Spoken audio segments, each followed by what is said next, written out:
Chef സീക്രട്ടിലേക്ക് സ്വാഗതം. ഇന്ന് chef സീക്രട്ടിൽ വളരെ വ്യത്യസ്തമായ ഒരു വിഭവമാണ് പരിചയപ്പെടുത്താൻ പോകുന്നത്.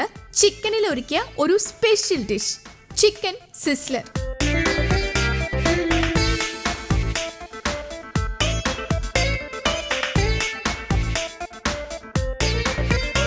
ഇതൊരു ന്യൂജൻ വിഭവമാണ്. ഇതിനായി നമ്മളിവിടെ ബോൺലെസ് ചിക്കൻ ബ്രസ്റ്റ് ആണ് എടുത്തിരിക്കുന്നത്. ഇതിന്റെ മറ്റ് ഇൻഗ്രീഡിയൻസുകൾ നോക്കാം. ചീസ് ആവശ്യത്തിന്, ഗാർലിക് ആവശ്യത്തിന്, സ്പിനാച്ച് ആവശ്യത്തിന്, റെഡ് പെപ്പർ സോസ് ആവശ്യത്തിന്, ഉപ്പ് ആവശ്യത്തിന്, മസ്റ്റർഡ് പേസ്റ്റ് 1 സ്പൂൺ, ബേസിൽ ലീവ്സ് ആവശ്യത്തിന്, ബോൾഡ് റൈസ് ആവശ്യത്തിന്, ഒനിയൻ ആവശ്യത്തിന്, മഷ്റൂം 4 എണ്ണം, ക്യാരറ്റ് 1 എണ്ണം, തക്കാളി 4 എണ്ണം. ഇനി ഇത് തയ്യാറാക്കുന്ന വിധത്തിലേക്ക് കിടക്കാം. ആദ്യം ചിക്കനിൽ നന്നായി മസാല പുരട്ടാം. അതിനായി ചിക്കൻ ബ്രസ്റ്റിൽ ഓർഗാനിക് പൗഡർ, ആവശ്യത്തിന് ഉപ്പ്, ആവശ്യത്തിന് കുരുമുളക് പൊടി, 1 സ്പൂൺ മസ്റ്റർഡ് പേസ്റ്റ്, ഇതെല്ലാം ചേർത്ത് നന്നായി പുരട്ടിയെടുക്കാം. അതിനുശേഷം ആവശ്യത്തിന് സ്പിനാച്ചും ആവശ്യത്തിന് ചീസും ഇതിലേക്ക് ചേർത്ത് ചിക്കൻ ബ്രസ്റ്റ് റോൾ ചെയ്തെടുക്കാം. ഇനി ഇത് അടുപ്പിൽ ഒരു പാൻ വെച്ച് ചൂടാകുമ്പോൾ അതിലേക്ക് ആവശ്യത്തിന് ഒലിവ് ഓയിൽ ഒഴിക്കുക. അതിലേക്ക് ഈ റോൾ ചെയ്ത് വച്ചിരിക്കുന്ന ചിക്കൻ ബ്രസ്റ്റ് ഇട്ടു കൊടുക്കുക. എന്നിട്ട് അത് നന്നായി ഗ്രില്ല് ചെയ്തെടുക്കണം.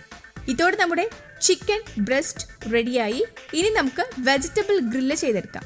അതിനായി ആദ്യം ഒരു അടുപ്പിൽ പാൻ വെച്ച് ചൂടാകുമ്പോൾ അതിലേക്ക് ആവശ്യത്തിന് ഒലിവ് ഓയിൽ ഒഴിച്ച് ചൂടാക്കുക.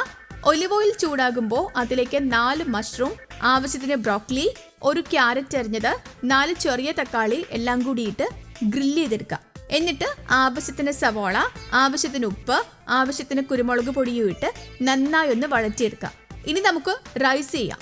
അതിനായി ആദ്യം ഒരു പാൻ അടുപ്പിൽ വെച്ച് ചൂടാകുമ്പോൾ അതിലേക്ക് ആവശ്യത്തിന് ഒലിവ് ഓയിൽ ഒഴിച്ച് ചൂടാക്കുക. ഒലിവ് ഓയിൽ ചൂടാകുമ്പോൾ അതിലേക്ക് 1 സ്പൂൺ ഗാർലിക്, ആവശ്യത്തിന് ബേസിൽ ലീവ്സ്, ആവശ്യത്തിന് ബോൾഡ് റൈസ്, ആവശ്യത്തിന് ഉപ്പ്, ആവശ്യത്തിന് കുരുമുളക് പൊടി കൂടി ചേർത്ത് നന്നായി ഒന്ന് ഇളക്കുക. ഇതോടെ റൈസും റെഡി. അതിനുശേഷം ഒരു പ്ലേറ്റ് അടുപ്പിൽ വെച്ച് ചൂടാക്കുക. പ്ലേറ്റ് ചൂടാകുന്ന സമയം ഗ്രില്ല് ചെയ്ത് വെച്ചിരിക്കുന്ന ചിക്കൻ ബ്രസ്റ്റ് സ്ലൈസ് ചെയ്തെടുക്കുക. പ്ലേറ്റ് ചൂടാകുമ്പോൾ അതിലേക്ക് ആവശ്യത്തിന് ക്യാബേജ് ഇടുക. എന്നിട്ട് അതിലേക്ക് റെഡിയാക്കി വെച്ചിരിക്കുന്ന റൈസ് ഇട്ട് കൊടുക്കുക. അതിന്റെ സൈഡിലേക്ക് ബോയിൽ ചെയ്ത് വെച്ചിരിക്കുന്ന വെജിറ്റബിൾസ് ഇടുക. അതിനുശേഷം അതിലേക്ക് സ്ലൈസ് ചെയ്ത് വെച്ചിരിക്കുന്ന ചിക്കൻ ബ്രസ്റ്റ് കൂടി വെച്ചു കൊടുക്കുക. എന്നിട്ട് ആവശ്യത്തിന് റെഡ് പേപ്പർ സോസ് കൂടി സൈഡിലേക്ക് ഒഴിക്കുക. ഇതോടെ നമ്മുടെ ചിക്കൻ സിസ്ലർ റെഡി. ന്യൂജൻ വിഭവമായ ഈ വിഭവം വളരെ എളുപ്പത്തിൽ തയ്യാറാക്കാവുന്ന ഒരു ഐറ്റമാണ്. അപ്പോൾ സ്വാദിഷ്ടമായ ഈ വിഭവം നിങ്ങൾ എന്തായാലും ട്രൈ ചെയ്യണം. ഒപ്പം ഇത്തരം പുതുമയുള്ള സ്വാദിഷ്ടമായ വിഭവങ്ങൾക്കായി ഈ ചാനൽ സബ്സ്ക്രൈബ് ചെയ്യാനും ബെല്ലൈക്കൺ അമർത്താനും മറക്കില്ലല്ലോ.